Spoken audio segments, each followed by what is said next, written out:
Olá, bem-vindo ao Jornal Neojus, o jornal que é feito por professores especializados que comentam as notícias que foram pauta nesta semana. Afastamento de suspeição de testemunha por participação em grupo de WhatsApp e Facebook pelo Tribunal Superior do Trabalho é pauta da análise da professora Rúbia Ferrão. O professor Denis Donoso comenta a decisão da terceira turma do Superior Tribunal de Justiça que reafirma que advogado com poderes especiais tem direito à expedição de alvará em seu nome. O Superior Tribunal de Justiça julga a aplicação do CDC à resolução de venda de imóvel com alienação fiduciária. Essa decisão será comentada pelo professor Geórgios Alexandrides. A professora Carla Matucci comenta a decisão sobre a reprodução assistida pós-mortem, ou seja, a possibilidade de uso de material genético coletado após o falecimento da pessoa.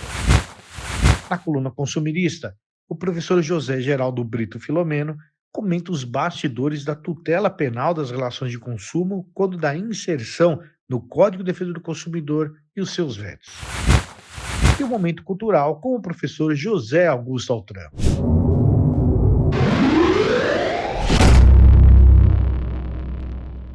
Com as redes sociais, WhatsApp, Instagram, Facebook, o conceito de amizade íntima deve ser relativizado.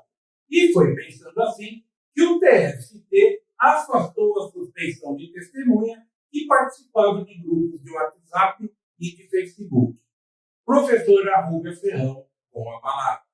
As amizades mudaram para o ambiente digital, nas redes sociais, como Instagram, Facebook, LinkedIn, nos aplicativos de mensagens, como WhatsApp, Telegram, e tem sido cada vez mais comum utilizar as provas que estão nesses ambientes para contraditar uma testemunha, ou seja, impugnar a sua oitiva em juízo.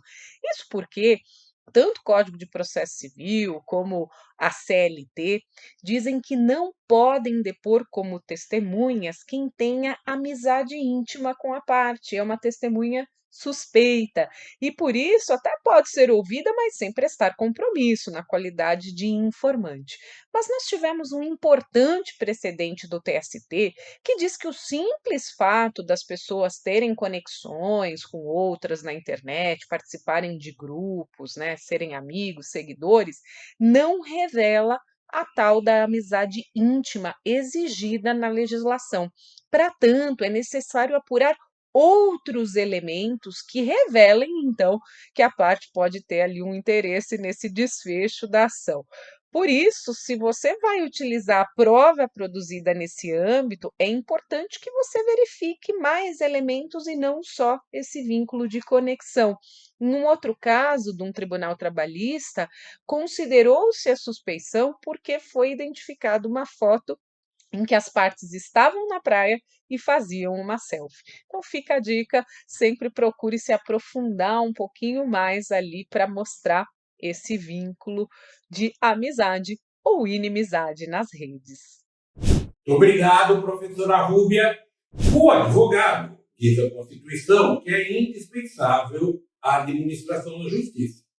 Nas procurações, nós, advogados, colocamos poderes para receber e dar quitação. O STJ teve de reafirmar que o advogado que tem esses poderes tem direito de que o alvará saia em seu nome. Para comentar essa decisão, chamo agora o professor Denis Donoso. Diga lá, professor Denis. Olá, amigos do Jornal Neojus. É isso mesmo, uma decisão interessante da terceira turma do STJ, que confirma a jurisprudência daquela corte, dizendo que o advogado que tem poderes especiais pode pedir a expedição de alvará em seu nome, para então levantar a quantia em dinheiro depositada no processo. Veja, o advogado, via de regra, quando recebe uma procuração do seu cliente, recebe essa procuração apenas com a cláusula ad judicia, que o permite praticar os atos em geral do processo.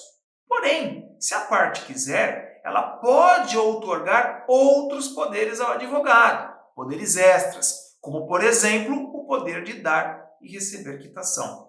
Se o cliente outorgou esse poder ao advogado, essa vontade do cliente, essa vontade da parte, tem que ser respeitada. Eu até entendo a recalcitrância de alguns órgãos da justiça em permitir que o advogado levante em nome próprio uma quantia que é destinada ao cliente. Isso porque a minha experiência como relator do Tribunal de Ética e Disciplina da OAB mostra que existem muitos casos em que, infelizmente, os advogados usam mal esse poder e acabam retendo indevidamente para si os valores que seriam destinados aos seus clientes. Essa é uma das infrações disciplinares mais graves, inclusive previstas na Lei 8.906 de 1994, que é o Estatuto da Advocacia. Mas veja, isso tem que ser punido exemplarmente, seja no âmbito da Justiça, seja no âmbito do Tribunal de Ética e Disciplina. Porém, uma vez que seja outorgado ao advogado o poder de dar e receber quitação, isso não pode ser recusado a ele ou à parte que outorgou esses poderes. É isso aí, Cabezon. Um grande abraço a vocês e até a próxima. Muito obrigado, professor David. Agora, vamos falar sobre um outro entendimento do STJ, que é sobre a aplicação do CDC na resolução de venda de imóvel que esteja com alienação fiduciária. Para comentar essa decisão, eu chamo agora o querido professor Jorge Alexandrides. Olha só que situação interessantíssima que foi afetada pelo STJ para julgamento em recursos repetitivos. É o tema 1095 que a segunda sessão do STJ acabou por afetar. Qual é a tônica desta afetação? Que vai, claro, suspender todos os processos que têm igual temática sendo discutida. O objeto desta discussão em recurso repetitivo é a aplicabilidade do Código de Defesa do Consumidor na hipótese de resolução de contrato de compra e venda de imóvel com cláusula de alienação fiduciária em garantia. Mas o que significa isso?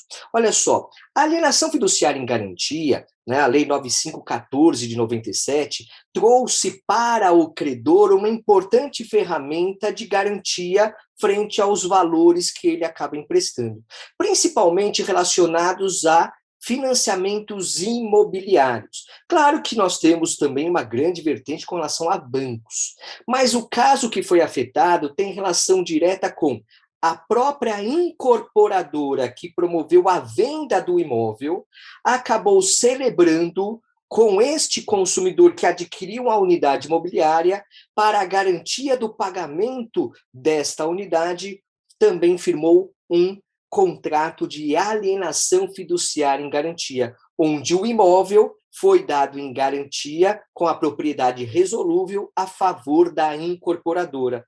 Para o caso de havendo inadimplemento da obrigação por parte dos consumidores, nós temos então aí a execução, né, a busca da satisfação do credor pela venda em leilão.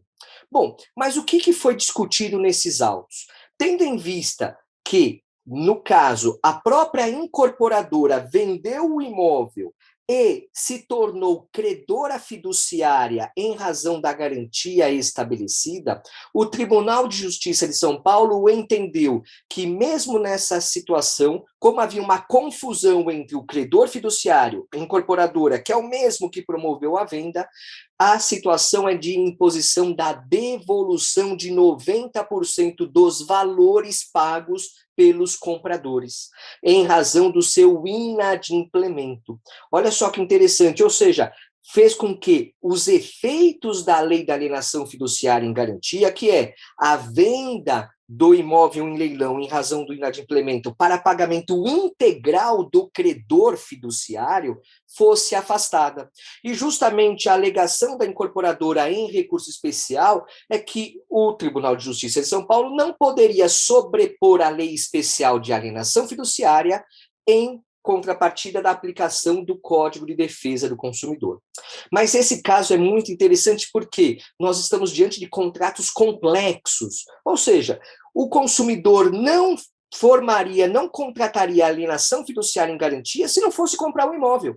E ambos têm como base o quê? A mesma pessoa jurídica, a mesma incorporadora que vendeu o imóvel e é a credora fiduciária para receber os valores atinentes à obrigação que o consumidor assumiu.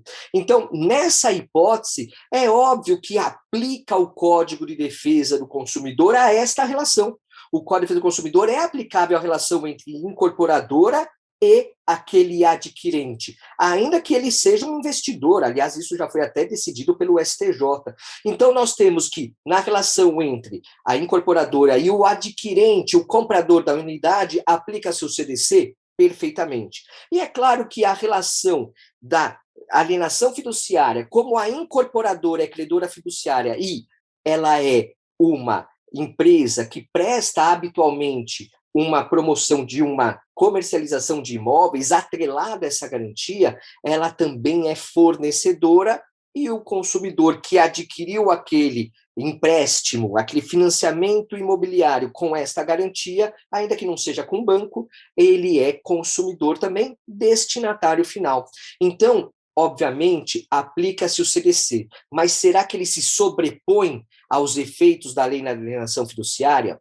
Aqui é interessante que o STJ ainda não decidiu sobre essa temática, mas eu entendo que deve ser feita uma leitura da lei de alienação fiduciária de forma contemplativa aos princípios que regem o Código de Defesa do Consumidor e toda a sua normatização, que é de ordem pública e de interesse social. Então, a bem da aplicabilidade de todos os princípios, de toda a normatização do Código de Defesa do Consumidor, que visa realmente proteger esse elo mais fraco da relação de consumo, há de se confirmar a aplicabilidade do CDC nesta situação, com também a relativização dos efeitos da lei da alienação fiduciária, neste caso em concreto. Perfeito? E olha só, aqui uma dica importante, aqui uma dica final importante. Os recursos repetitivos, né, que ganharam muita força aí no novo Código de Processo Civil, eles fazem com que o advogado, a advogada tenha que ter um alerta. Antes de propor uma ação, verificar se o tema daquela demanda que ele está propondo já foi afetado e, se já foi afetado, se já foi julgado, porque o resultado desse recurso repetitivo vincula os juízes de primeiro grau e os tribunais. É uma forma de imposição, torna-se obrigatório seguir essas disposições. Então, se você ingressar com uma ação que já confronta um entendimento em recurso repetitivo, essa ação pode ser uma ação natimorta. E aí você demandar o judiciário sem ter efetivamente qualquer resultado positivo para o seu cliente. Então, nessa hipótese, se você está diante de um caso que vai ajuizar a ação que tenha como base a situação desse tema 1095 de recurso repetitivo do STJ, espere um pouquinho, porque se não tiver nesse lapso de prescrição, alguma coisa assim, ou se você não buscar a obtenção de alguma liminar para bloquear alguma situação de efetividade da lei de alienação fiduciária, vale a pena aguardar o resultado dessa situação de recurso repetitivo. Por quê? Porque a ação ou as demandas, elas ficam suspensas aguardando este julgamento. Perfeito? É isso aí, bora lá, bora que dá. Abraço!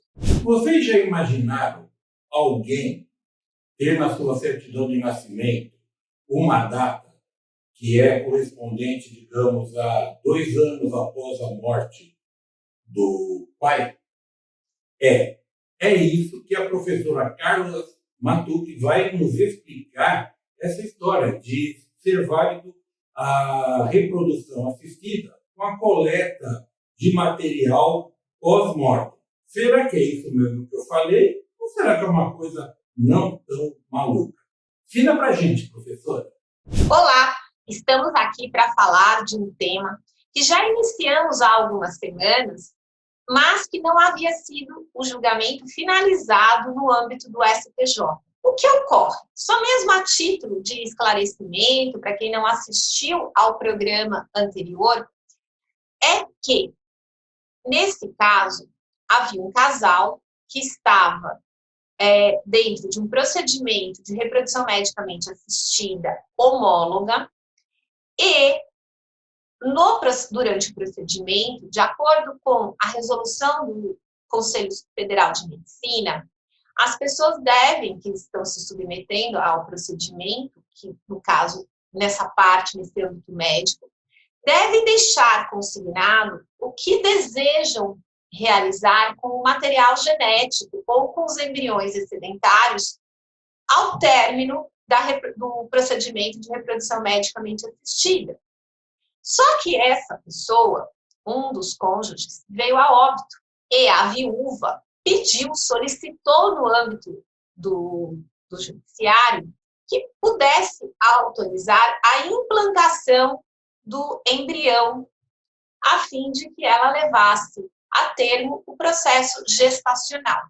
Foram, no caso, chamados os filhos do falecido do leito anterior, do primeiro casamento. E esses impugnaram o pedido feito pela viúva. No âmbito do Tribunal de Justiça de São Paulo, foi concedida a autorização. E eles, então, interpuseram um recurso para a análise no âmbito do Superior Tribunal de Justiça. E, no voto do ministro relator, no caso que até então tínhamos, havia a possibilidade de se mantendo a decisão do TJ de São Paulo, ser possível a utilização do material genético pela viúva. Houve o pedido de vistas para apresentação de um voto divergente, que foi do ministro Salomão, e que sagrou-se, por maioria de votos, vencedor, 3-2. No caso, o ministro entendeu no voto divergente pela impossibilidade. Por quê?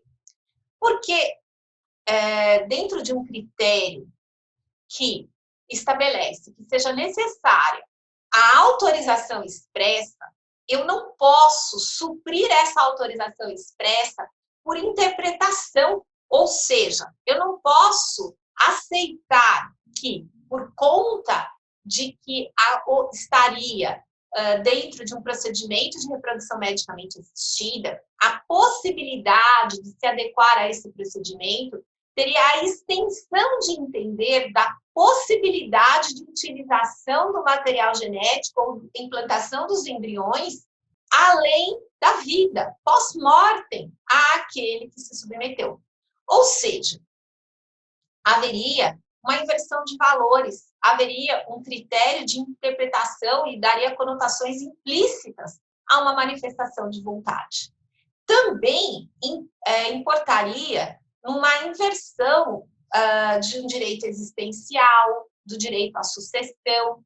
Por quê? Porque nós não teríamos planejamentos, né? Imaginaria que surgiria um novo herdeiro pós-mortem sem essa autorização expressa, como determina a lei. Sagrou-se vencedor essa tese, importante decisão. Desde os tempos de Aldous Huxley, Admirável Mundo Novo, já imaginávamos que chegaríamos a essas situações, a essas circunstâncias. E isso impacta, né, dentro do biodireito, impacta no direito civil, impacta, sendo direito civil, no direito sucessório, no direito da personalidade, no direito existencial. É uma decisão importante, é uma decisão que faz parâmetro, mas também não podemos pensar que seja definitiva, mesmo porque foi maioria de votos e não unanimidade. Então, temos pensamentos diferentes dentro do judiciário, dentro da sociedade. É o que tínhamos. Fica aqui mais essa decisão importante, finalizando o que já estávamos analisando e aguardando há algum tempo. Obrigado, professora. Sensacional a explicação. Na coluna Consumerista, professor José Geraldo Brito Filomeno comenta sobre a tutela penal no CDC e seus vetos.